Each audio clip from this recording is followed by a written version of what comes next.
Voici le quotidien de Monsieur Tout-le-Monde. Se tuer à la tâche 5 jours sur 7 toute l'année pour un salaire de 1 500 € par mois. À peine de quoi remplir quelques caddies chez Carrefour et se faire quelques petits plaisirs.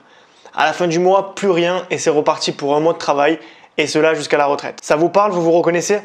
Je comprends, j'ai été aussi dans ce cas. Sachez que si ce mode de vie ne vous convient plus, vous êtes tombé sur la bonne chaîne, vous êtes au bon endroit. Dans cette vidéo, je vous donne les 4 étapes pour vivre mieux avec moins et je vous explique comment vivre avec peu d'argent pour devenir libre financièrement. Si vous restez bien jusqu'à la fin de la vidéo, vous serez capable de dire enfin adieu à cette routine infernale.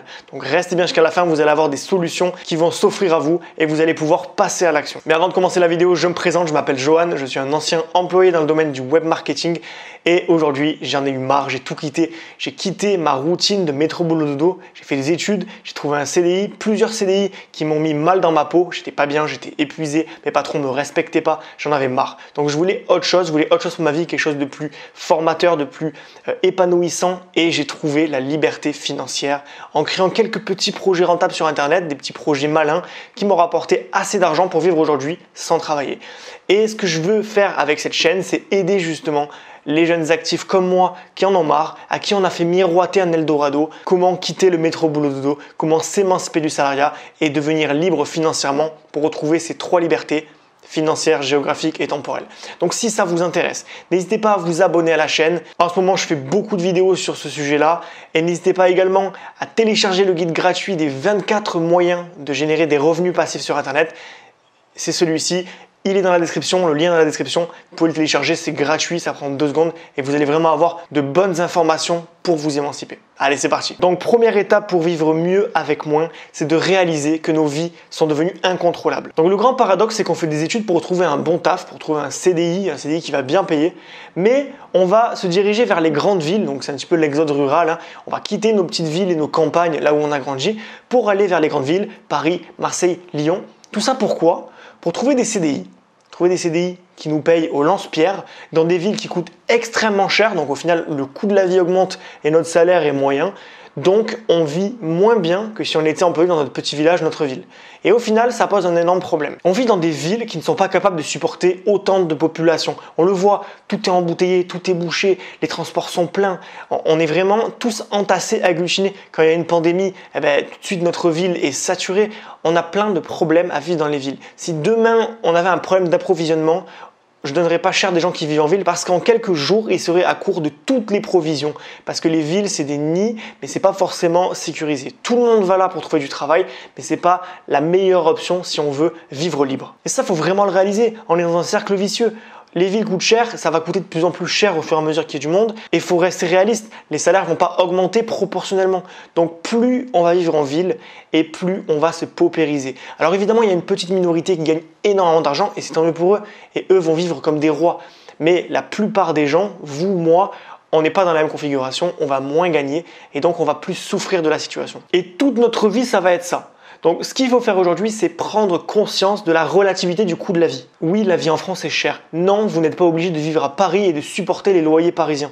C'est ça qu'il faut comprendre. Tout est relatif. On peut vivre dans des villes où ça coûte moins cher, on peut vivre dans des villages où ça coûte vraiment pas cher, on peut vivre dans d'autres pays où c'est pas cher du tout. Et je vais vous donner un exemple. Paris, c'est cher. La Creuse, c'est moins cher. Et le Portugal, c'est encore moins cher.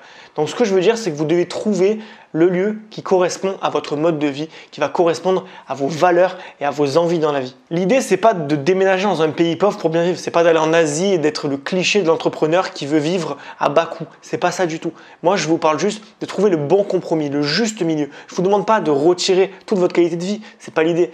Mais essayez de comprendre que il faut faire ce qui va aller dans le sens de vos objectifs. Si vous voulez être libre, alors choisissez un lieu qui vous permettra d'être libre financièrement, géographiquement et temporellement. Si vous restez à Paris, tant pis pour vous, mais vous ne serez jamais libre parce que vous n'arriverez jamais à dépasser le coût de la vie parisien. Et je parle de Paris, mais ça peut être d'autres grandes villes, ça peut être Lyon, Marseille, peu importe. Je fais pas un procès aux Parisiens, je parle aux gens qui vivent dans des grandes villes et qui du coup subissent un coût de la vie supérieur à la moyenne. Donc pour devenir libre, la première étape, c'est de se détacher géographiquement. Parce que oui, si on ne se détache pas géographiquement, on va subir le métro boulot dodo jusqu'à notre mort et ça, c'est irrémédiable, on ne pourra rien y faire. On va passer à côté des choses qui comptent vraiment, c'est-à-dire être chez soi, s'occuper de chez soi, prendre soin de sa famille, de ses proches, de son couple, de tout ce qui compte vraiment, de vos passions.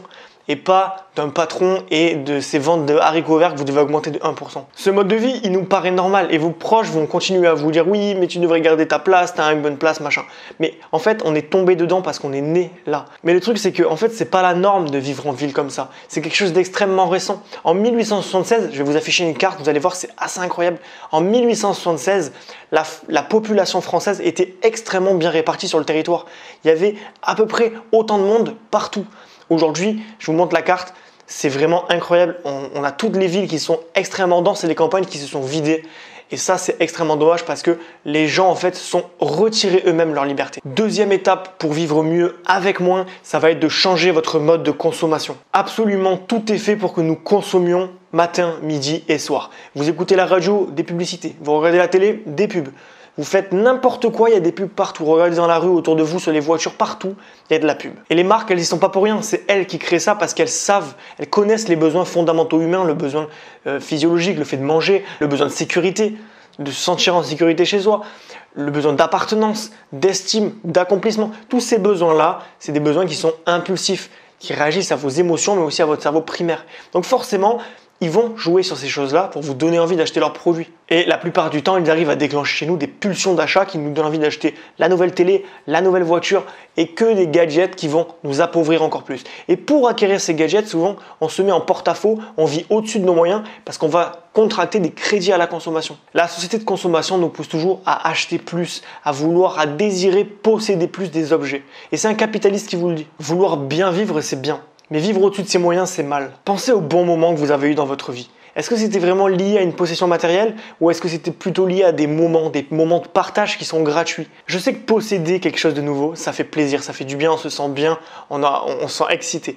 Mais le problème de ça, c'est qu'en fait, on oublie que le vrai bonheur, il est dans les moments qu'on va partager, dans la vie qu'on va partager, les amis, le couple, etc.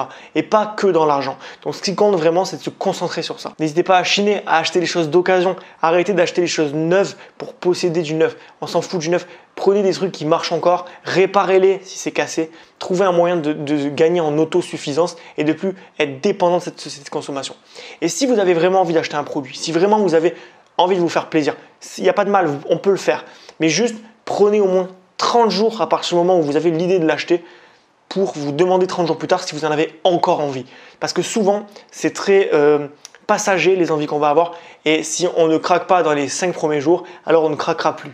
Donc prenez le temps avant de faire un achat, quitte à vous freiner, mais faites cet exercice-là. Troisième conseil, pensez sacrifice à court terme et investissez pour le long terme. Ce que je suis en train de vous dire, c'est pas qu'il faut se priver à vie, c'est pas qu'il faut arrêter de vivre, de consommer, de dépenser, de se faire plaisir. C'est pas ça. Moi, je me fais plaisir, je m'achète des choses, je suis pas à plaindre, mais voilà. Je pense qu'il faut faire le compromis entre vivre comme un paria dans une caravane sur un terrain vague et acheter un appartement à 300 000 € pour 15 mètres carrés dans une ville. Voilà, je pense qu'il y a un juste milieu entre les deux et ce juste milieu, il faut le trouver. Donc, il va falloir trouver une stratégie qui va vous permettre de faire des sacrifices à court terme en réduisant un petit peu votre train de vie, mais pour profiter beaucoup plus tard. À court terme, vous devez apprendre à couper le budget, à faire des économies. Donc ça passe déjà par assainir vos comptes. Couper les crédits à la consommation, vous en débarrasser, les rembourser le plus rapidement possible et ne plus jamais en contracter. Ensuite, il y a réduire les gros pôles de dépenses, par exemple votre loyer, votre fournisseur d'électricité, les assurances, renégocier vos contrats, supprimer les abonnements inutiles, Netflix, Disney+, tous ces trucs-là qui vont vous prendre beaucoup d'argent chaque mois sans que vous vous en rendiez compte. Et du coup, devenir malin. Quand je vous dis de réduire votre loyer, ça ne veut pas dire vivre dans un taudis. Ça veut dire par exemple faire une coloc. Ça peut être un moyen de vivre dans un bel appartement en payant un prix largement inférieur à ce que font la majorité des gens. Pareil, si vous avez un véhicule personnel, je ne vous demande pas de le vendre et de prendre le bus, je vous parle par exemple de le louer quand vous ne l'utilisez pas. En gros, c'est optimiser vos finances et des hacks pour faire ça, il y en a plein. J'ai d'ailleurs fait une vidéo sur comment gérer vos finances, elle va s'afficher ici. Bien sûr, économiser de l'argent, ça ne suffit pas. En parallèle, on va augmenter vos revenus en générant des compléments de salaire. Et ce complément, on ne va pas se contenter de le placer dans un livret A, dans un PEL, tout ce que vous conseille votre banquier. Parce que rappelons-le, un banquier n'est pas votre ami. Un banquier essaye de vous refourguer ses produits parce que le mec il a des commissions dessus et c'est pas forcément fou ce qu'il vous propose. Il vous parle de 1-2%, pas de quoi vraiment être emballé. En revanche, il faut que vous ayez une stratégie d'investissement.